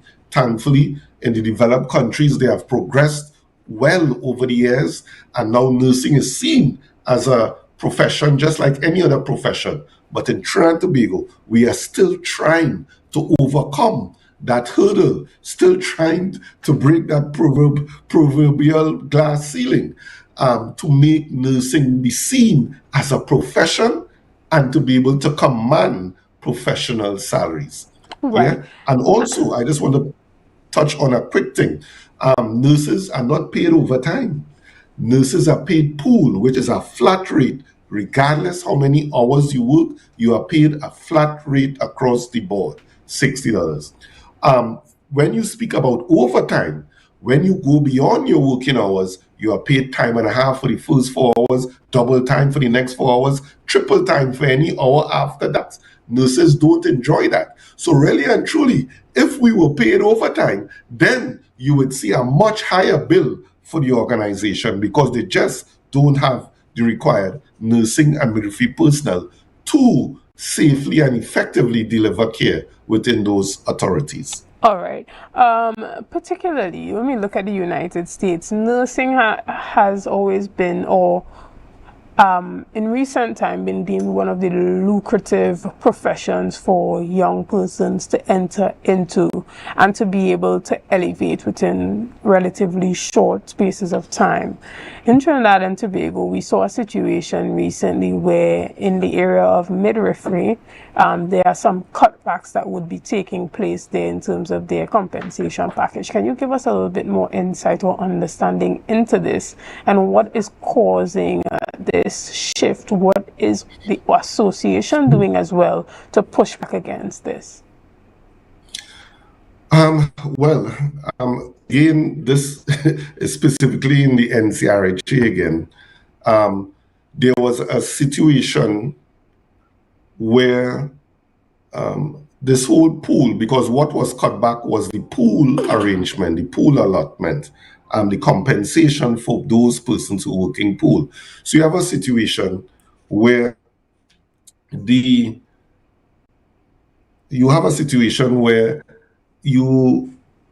there is this extra duty. You have specialized nursing personnel. You have your ICUs, your trauma, your dialysis, your oncology. All of these have been quoted as specialized areas internationally and locally. In Trinidad and Tobago, back in the 90s, the CPO and the then union of the time would have signed on to, look, in addition to giving those nurses who work in specialized areas, including maternity, in addition to those persons working in those specialized areas, getting $420 a month as a specialized allowance. If those persons work additional hours, we will pay them a compensation of $75, slightly higher than those who work in the general settings. So the general settings would get 60, in the specialized areas they will get 75. But unfortunately, back then the CPO did not put in, and the union back then did not put in all the specialized areas. They limited it to a few, which is ICU, the intensive care unit, the cath lab, and also psychiatry. So only those 3 areas in that 30-year-old document, the CPO recognized as the specialist areas. So now, when it's time, so over the years, the RHAs have been implemented and doing an increase. They are saying, look, really and truly, if this is a specialized area, even though if it wasn't one of these 3 that were listed initially by the CPO, we will go ahead and pay them a specialized pool rate if those specialized nurses work extra duty in the specialized areas. NCRHA have taken upon themselves, effective 1st of March 2026, to backdate and say, look, since we are aware of this CPO document of 30 years ago, we're going to revert the extra duty for midwifery personnel in this case back to the $60 an hour, even though those nurses have gone on to specialize in the field of midwifery. So, but we're going to disregard that and pay them the same general rate that was set back 30 years ago, which is extremely unfair and extremely unfortunate, especially in an environment where nursing personnel have not received an increase in their basic salary. So think about it. Your basic salary has remained stagnant, and the extra duty you used to use to complement your basic salary has now fallen. And then on top of that, that fallen compensation, you're not even going to pay me it. You have withheld it while you undertake some audit. So it was a perfect storm that transpired. I want to understand better the situation of the audit and how it has led to nurses not being paid compensation for the last month, because persons are entitled to their salaries. So whether or not an investigation or an audit is being taken place, there still must be that compensation given at the end of the month. If the audit or investigation reveals something untoward, then employees are then expected to repay the state or whatever entity it is that they work for based on the findings. So I am still trying to wrap my mind around a situation where persons have bills to pay and are not able to sustain themselves and their families because of an investigation. Exactly. And it's indeed an industrial relations offense, and indeed the association will be filing same. And this was not notified to the employee prior. So it's even worse. It is even worse. You wake up Friday morning. You wake up Friday morning expecting to see a certain amount of remuneration within your bank account. And lo and behold, it is missing. Big fact. No one can tell you why. And then in the evening time, you are being told via a statement given to the press, we withheld those nursing and midwifery personnel's compensation because we are going to undertake an audit. So think about the frame of mind, and that is what caused the whole upheaval and explosion, and unfortunately, the reduction in care to our beloved patients. So it was a perfect storm that the authorities created upon themselves, particularly Dr. Tim Gopi Singh. Right, Yeah? and you spoke to So it the was fact that there would be demonstrations happening at the different RHAs, but moving forward within the North Regional, tell us a bit about, what has the conversations been about, coming to a place of compromise and moving forward in the interest of the nurses there? Well, unfortunately, if persons know that particular chairman, Dr. Tim Gopi Singh, and knows the headstrong nature of the individual, and have read all of the releases coming out from him and his institution, they must understand there's no possibility of dialogue with that particular individual. That is not his nature. That is not his modus operandi. There's no evidence coming to the association that he's willing to engage in meaningful compromise. The association, however, has been lobbying not only the chairman, but also the CEO. And the CEO is more conciliatory. And the CEO is more in a frame of mind to be able to discuss with, but his chairman is above him. We have been lobbying the Minister of Health to be involved. We have been lobbying the Prime Minister to be involved. But everyone seems to take a hands-off approach because it appears everyone is afraid of this particular gentleman. And it's really unfortunate because it is not that individual going to suffer. It's the patients who are going to suffer. And patients have been suffering immensely. And our hearts go out to those patients. And it really drives home the point. And the association indicated that over the weekend. Over the years, administrators believe that they are in control of healthcare institutions. On this occasion, nursing and midwifery personnel taught those administrators a valuable lesson that they will never forget. It is the staff, the clinical staff, who are in control of the authority, because over the weekend, Saturday, Sunday, Mondays, nursing and midwifery personnel were needed as they are needed every single day, 24/7. There was no administration out on the weekend. There was none. They were home in their houses and they were trying to mitigate. They tried their best to mitigate what was happening, but they couldn't, because those that are really needed, even though you all get the big money in the administration office, those who actually are the most valuable are the ones on the ground.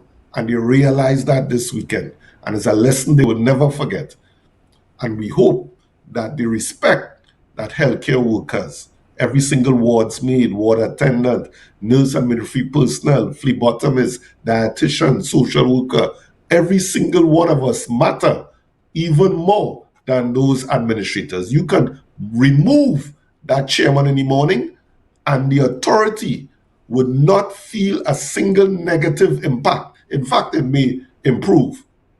But if you remove the nursing and midwifery personnel, it will have a massive impact. Yeah. Right. And even as it pertains to some statements that you made, you were quoted as saying that persons should refrain from going to the North Regional Health Authority and try to visit other hospitals within the country.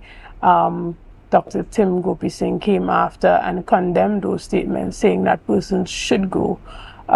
We know that there are particular industries and personnel within Trinidad and Tobago who are not allowed to legally protest, and nurses fall under that, but there was a sick out, meaning I guess a number of persons called in sick.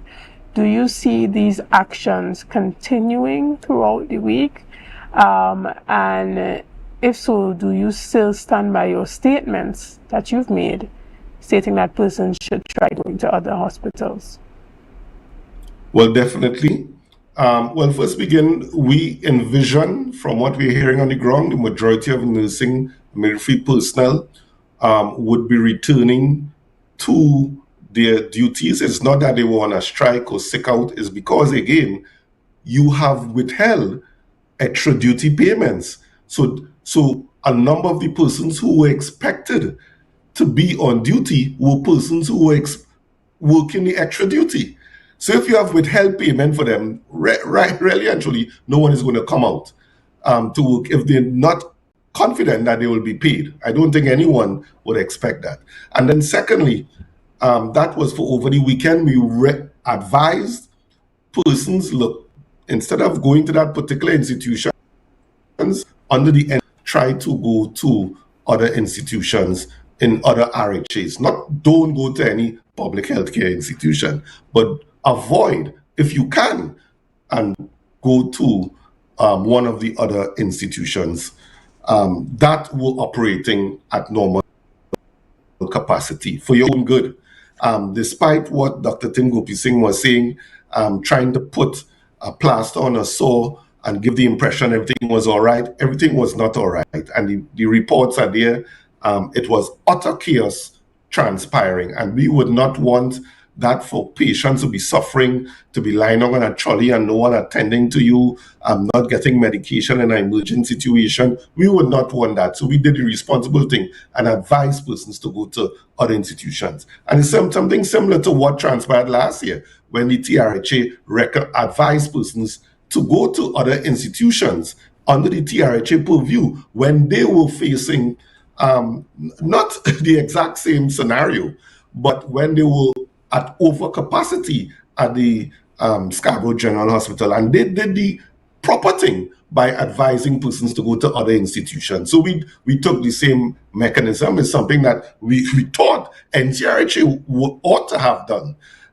Unfortunately, they tried to mask it and say everything is okay, when anyone who was at that facility would have recognized it was not. Yeah.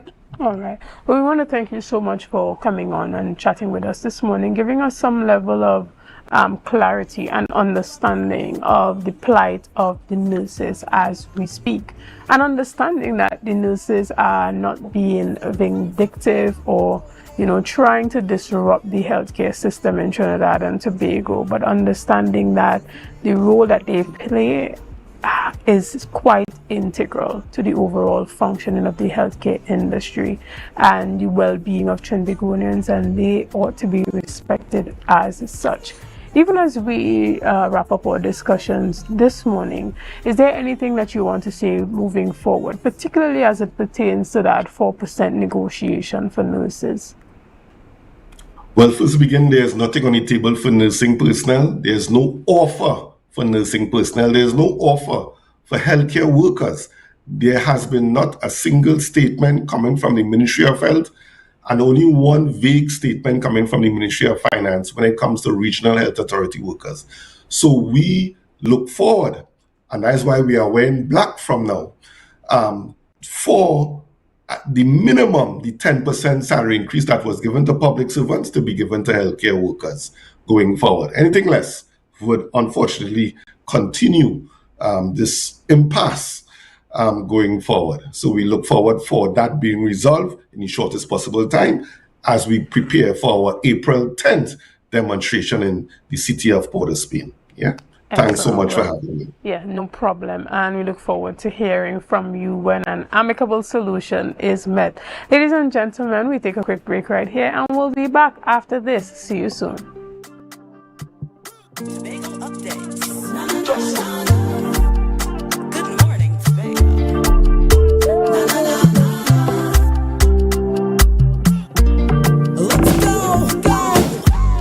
It's a brand new morning, rise up to a brand new dawning as the passions. Our world is filled with rhythm. Rhythm that's unapologetic, infectious, timeless. Rhythm is commitment in action. It's how we show up for each other with unrelenting support that goes the distance. Rhythm lives in the tiny beats of our most intimate moments and the seismic roars of our biggest achievements. Rhythm is resilience in motion. So even when things go out of sync, we do what it takes to bring the rhythm back. At Flow, we understand your rhythm because we live it. That's why we're dedicated to building a network as resilient as you, with a team of familiar faces working every day to keep you on beat. You're at the heart of everything we do, and our commitment is to keep your rhythm flowing, no matter what. Lemonade, Violet Vibes. This Easter Monday, April 6th, it's the ultimate premium all-inclusive breakfast party. Lemonade, Violet Vibes. Lemonade from 7 a.m. to 1 p.m. at Fairways Restaurant and Lounge. Bringing the vibes live on stage. Tristo. Kimmy. Tonight is action in the people place. Action when you're on your way. Sponsored by Penny Savers Supermarket, ComSearch Networking, AVT General Services Limited, Tobago Updates, Angostura, Absolute Vodka, Campari, Tobago Festivals Commission Limited, and Bermudez. This Easter Monday from 7 a.m. to 1 p.m. at Fairways Restaurant and Lounge. Lemonade, Violet Vibes, where the vibes are always refreshing.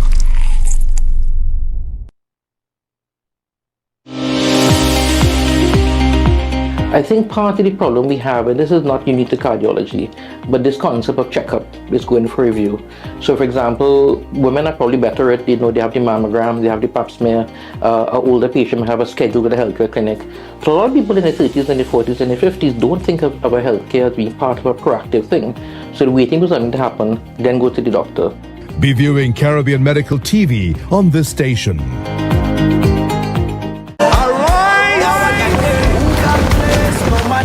What's up, it's your brother Nathaniel here. Listen, this Easter weekend 2026. Alright, the concert, Scarborough Amphitheater will never be the same.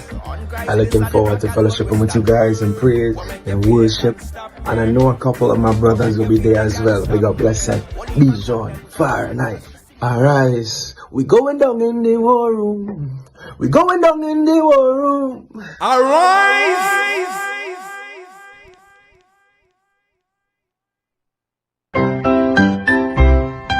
Hop, hop, hip hooray, Easter money's on its way. Some bunnies getting a great rate today. Looking for a rate that's bright and sunny?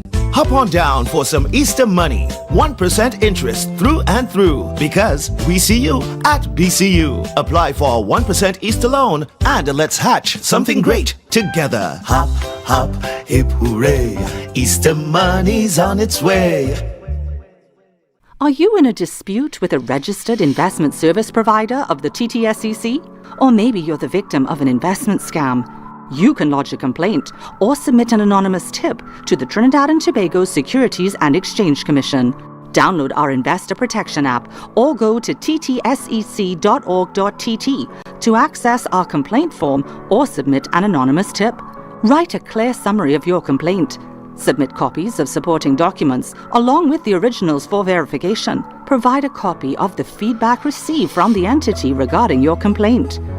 All investor complaints or scam reports submitted by the public are acknowledged and reviewed by the TTSEC. Investigations are pursued based on the outcome of the review. Trinidad and Tobago Securities and Exchange Commission, protecting the interests of investors and the public. You invest, we protect. Everyone benefits. Tobago, it's Carnival. The vibe, the event space formerly known as Shade, Fordham Court, Tobago, said, let's celebrate Carnival. Bring your coolers every Friday and Saturday, starting from Friday the 30th of January till Carnival week, and pay $50 at the door with your cooler all night. No ice, no chaser allowed. Top DJ and artists passing through every Friday and Saturday. To pre-book your cabanas, call 369-6414 and 394-3612 or email iwamg@gmail.com. And this promotion is going on until Easter. Gates open at 9 p.m. It's rum, it's bacchanal. Bring your coolers and come. Been down this road before. All that left is rum and bacchanal. This is carnival.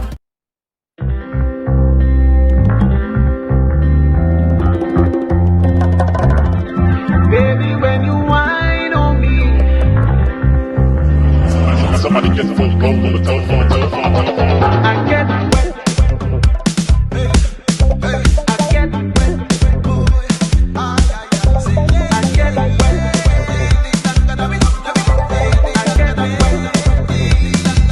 I'm looking all through the party. I hope I find you there. Yeah.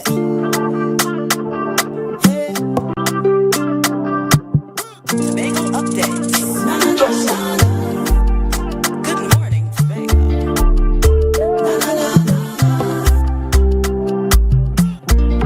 Let's go.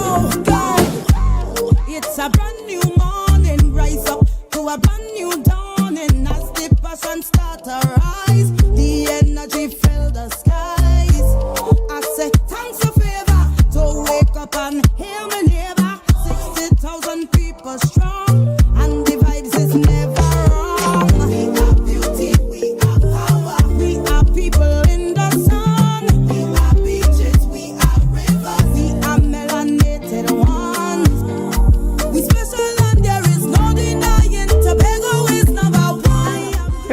morning, and welcome back to Good Morning Tobago right here on Tobago Updates. I am your host, Chanel Felix. Ladies and gentlemen, this morning we're back and we're chatting all about what's happening for the Easter weekend celebrations here on the island of Tobago. We know this is a time where persons want to celebrate with their family, persons are coming home, and they just want to have fun and be engaged. This morning we're talking about an event that includes the entire family. That's 2 days of celebrations within the Plymouth Blackrock district. This morning, to have that conversation with me, I have the privilege of chatting with Assembly Member Kern Alexis and Miss Samantha Cruikshank, who is the Strategic Planning Coordinator at the district office. Good morning and welcome. Good morning, good morning. Good Thank you morning. for having me here. Excellent. So, we know Easter is that time where there are a number of activities happening on the island, and persons are looking for events that engage the entire family. Tell us a bit about the 2 days of activity that's happening within the district. Well, first of all, I want to say thank you to the people of Plymouth Blackrock for putting their trust in me. One of the things I campaigned on was to bring back the glory days of the district. This is part of that drive, bringing community out, bringing family out so that they could all participate, network, and just have fun, wholesome fun with the family and friends. All right. So part of this is keeping healthy, the walk, ride, and run. This is on the Friday. It starts at Moon Over Water, finishes at the Plymouth Recreational Ground. We want to start at 5. Hopefully by 5:30 you'll be out of there. And the other event is the Easter Bonnet and Family Day. Get the kids out, dress up nice, do some Easter egg hunting. And, you know, Miss Samantha Cruikshank, who is my events coordinator, she is definitely going to be able to explain some more about the events. Right. And firstly, tell us a bit about the 5K. We know that running has become a big social event in Trinidad and Tobago recently. And persons are excited to get into the 5Ks and the 10Ks and winning those medals and creating their little collections. There are 2 activities that are happening. There's the 5K run, walk / ride, as well as the Easter Bonnet competition. So tell us a bit about details surrounding each event. All right, so I will start off on Friday, right, which is the 3rd of April. We would like to start promptly at 5 a.m. so we can allow persons to warm up, right, to get ready for the event, register for the event, right.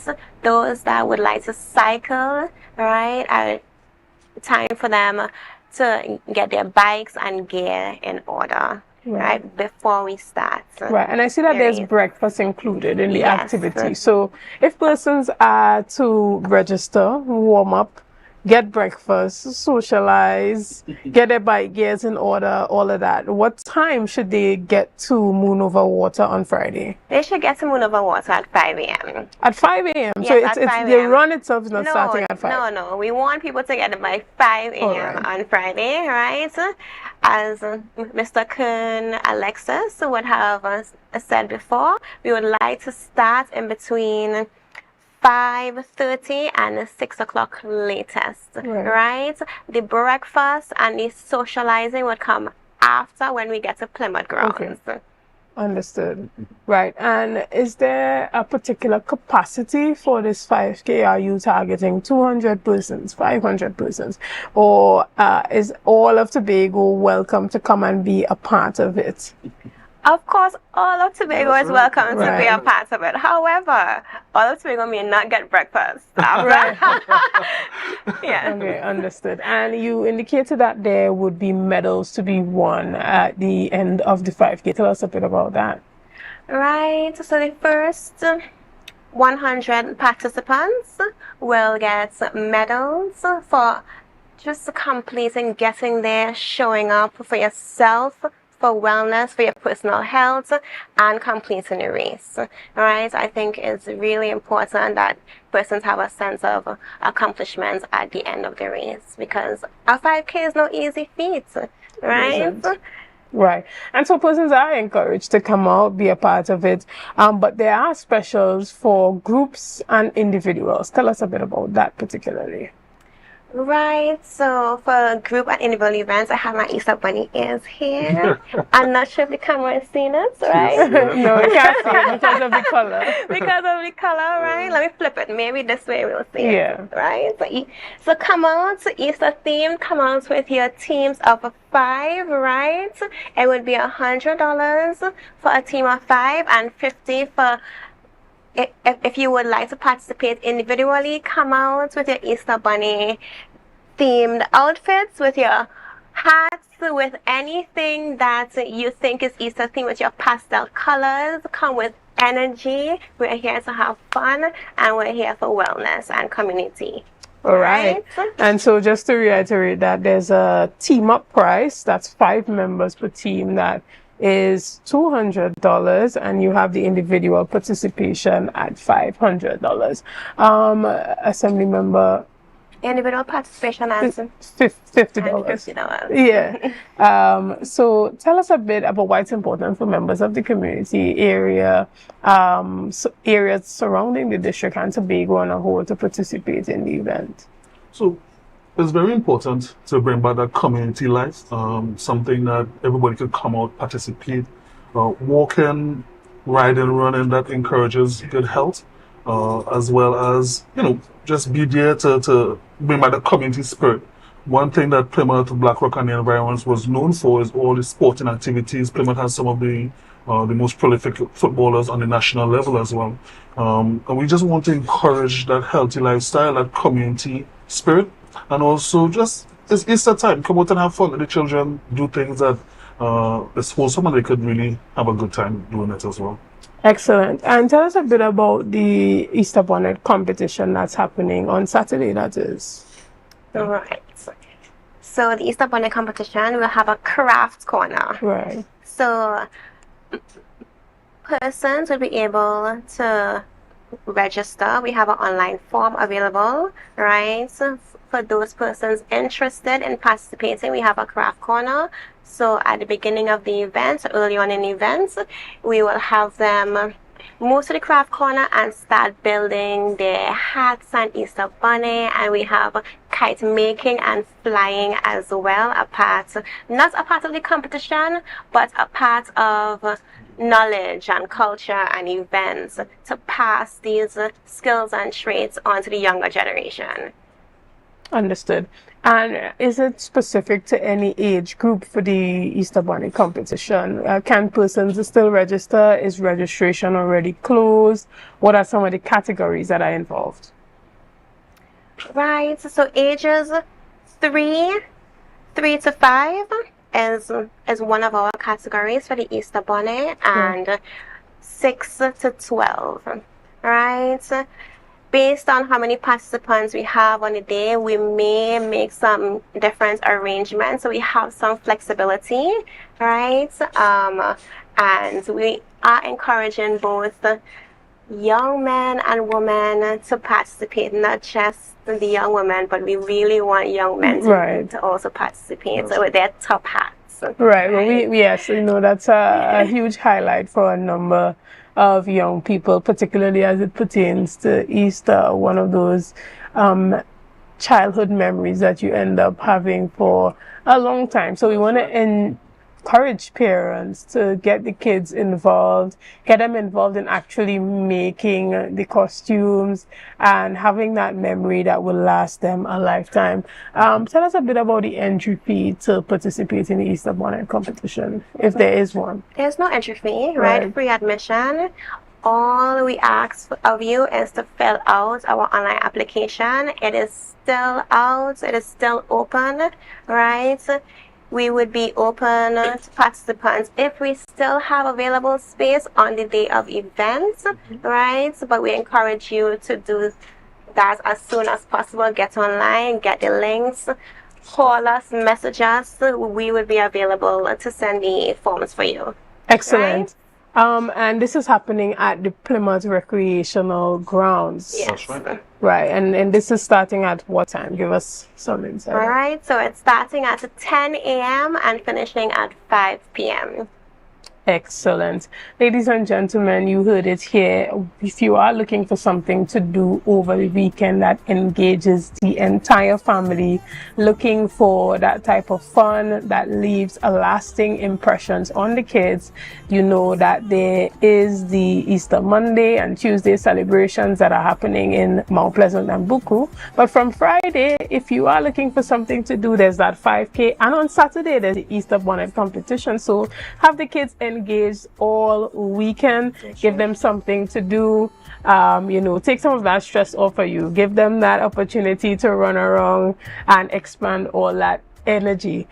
Is there anything that you want to say to us, Assembly Member Alexis, before we go this morning? I would just like to encourage each and everyone to come out, start, as you say, creating those lasting impressions, those lasting memories, so that as you get older, we encourage that community life, that community spirit, and also, just have fun. Enjoy the weekend, be safe, and looking forward to seeing each and every one of my district members to be out and participating with us. Right, and just to be specific and to let the audience know, this is not just for persons who are from the Plymouth Black Rock area. This is for Tobagonians on a whole. As a matter of fact, once you're in Tobago, come and have fun. You can participate. There are really no boundaries. You just have to be between the ages of 3 to 12 years old. For the Easter bonnet. For the Easter bonnet competition. For the run ride, everybody come and have fun. Excellent, excellent. And so just to reiterate, that is Friday, Good Friday, this Friday, Friday the 3rd of April. This is happening from the Moon Over Water area there. The gathering will be on the greens right there. On the greens. On the greens, you come, you register. Make sure you are dressed in your Easter themed outfits and get ready to run from Moon Over Water straight to the Plymouth Recreation You can run, walk, or cycle. All inclusive. Or cycle to the Plymouth Recreation Ground. And then on Saturday, that's when the kids come out, parents come out, and be a part of that Easter bonnet competition. Ladies and gentlemen, we want to remind you that all these activities are for you and for your benefit. So make sure you come out and support the events, or just let someone you know understand that these things are happening in Tobago this weekend. People are always looking for something to do, and this might just be the activities for you. I want to thank you so much for being a part of this morning's discussions. We want to thank our guests for being here this morning. And ladies and gentlemen, we want to thank you for all that you have been doing to make Tobago Updates the #1 broadcaster here on the island of Tobago. Thank you for your likes, your shares, and your comments, and we hope you have a great day.